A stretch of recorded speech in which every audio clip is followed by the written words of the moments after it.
I never planned to feel that way about him. But that night, when the rain wouldn't stop and I said those 6 words, his silence told me everything. Something awakened between us. Dangerous, forbidden, and unforgettable. Please don't forget to subscribe and comment. Let it stay inside me.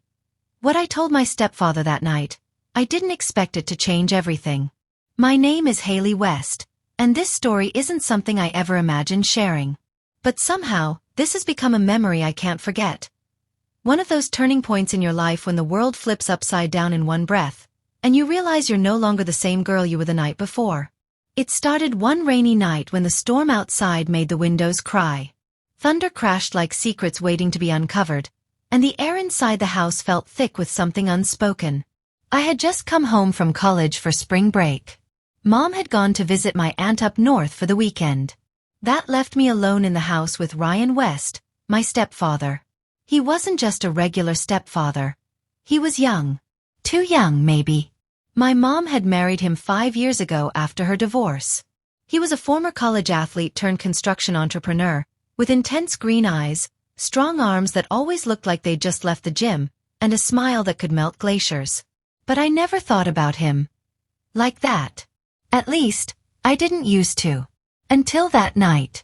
I wore my oversized college sweatshirt and shorts that felt too short as I walked into the kitchen.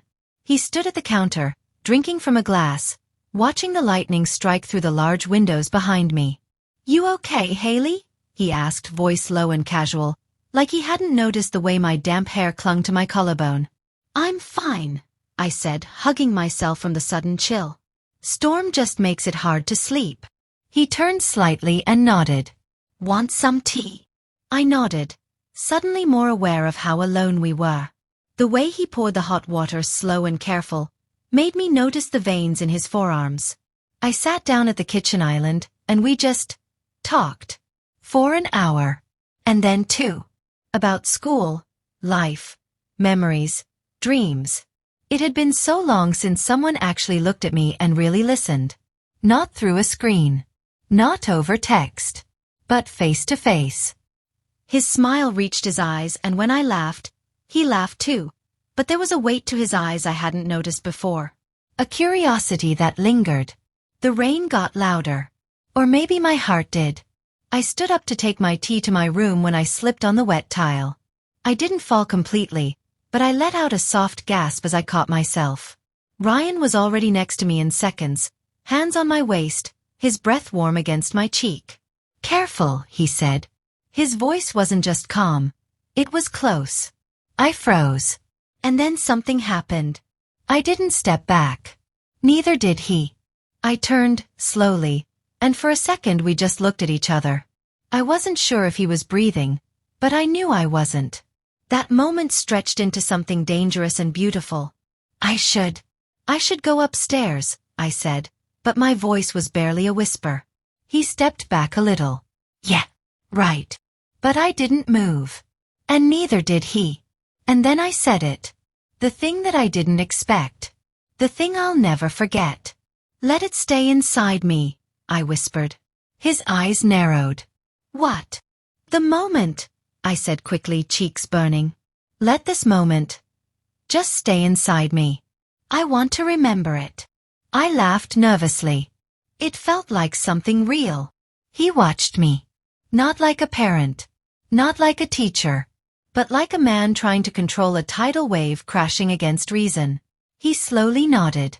"Me too." The air between us pulsed. He stepped back finally. "Good night, Haley." I turned and walked upstairs. But I didn't close the door completely. I wanted to hear the stairs creak again. I wanted the moment to stretch longer. And I swear, I thought I heard him stop outside my door for just a second. But he didn't come in. That was the night everything changed. That was the beginning. The next morning, things weren't awkward. Not exactly. But something had definitely shifted. His eyes lingered a little longer. My words came slower, more careful. I found excuses to be around him. Fixing breakfast, watching the same movie, asking questions I already knew the answers to. And he never pulled away. Not once. A few nights later, I walked into the living room in my softest nightshirt and saw him on the couch, reading. He looked up and his gaze paused at my legs. His lips parted slightly. "You're up late," he said, voice a little raspy. "So are you," I said, curling up on the opposite side of the couch. We watched some show, but neither of us knew what was playing. The silence between us felt like a warm tide. Then I shifted, stretching my legs across his lap. He stiffened for a second, then let out a slow breath and rested his hand on my ankle, just gently. My heart raced. I didn't move. His thumb made a small, slow circle. I wasn't sure if he even realized. "Is this okay?" I asked. He looked up at me, like I had just spoken the most dangerous word in the English language. "Should it be?" he asked. I didn't answer. I didn't need to. Because I saw it in his eyes. He was as lost as I was.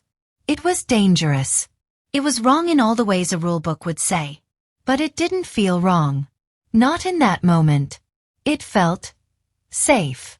Honest. The next day he made breakfast for both of us. He accidentally brushed my shoulder as I leaned over to grab a plate. I felt it all the way down to my knees. Neither of us mentioned it. I think we were both waiting for someone to stop it. For a sign. For guilt to come crashing in. But it never did. One evening, he was fixing the old bookshelf in the study. I leaned against the doorframe and watched the way his shirt clung to his back. I don't know what came over me, but I walked in and stood behind him. "You always fix everything," I said. He turned, puzzled. "I mean it," I continued. "When the power goes out. When Mom gets upset. When something breaks. You're always just there." He looked at me, the space between us too close now. "Someone has to be." I stepped closer. "But who's there for you?" That did it. He didn't kiss me. But he didn't have to. His eyes told me everything. I reached up and placed my hand lightly on his chest, feeling the beat of a heart that wasn't supposed to be mine. And he let it stay. Just like that. Just for that moment. "Do you ever think about what you're not supposed to?" I whispered. "All the time," he said, his voice raw. "I think about you," I confessed. "More than I should." He closed his eyes, as if the words hit something deep. "That night," I said, "I didn't mean just the memory. I meant the feeling. Let it stay inside me." And that night, nothing happened. Not like people expect. But everything changed. He didn't touch me. He didn't kiss me. But he sat next to me in silence, both of us feeling everything. The next morning, Mom came home. Life returned to normal. Or it pretended to. We were just stepfather and stepdaughter again. But not really. That night, and the ones after, stayed with us. A shared secret wrapped in softness and tension, in glances and unfinished words. Now I'm back at college. But sometimes, I'll get a text from Ryan. Just 3 words. "Still inside me." And I'll reply, "Me too." Because some feelings, no matter how wrong or confusing the world says they are, when they're born from connection, respect, restraint, they never really leave you. They just stay. Inside. Where no one else can see. But you'll always feel them. Even when you don't expect to.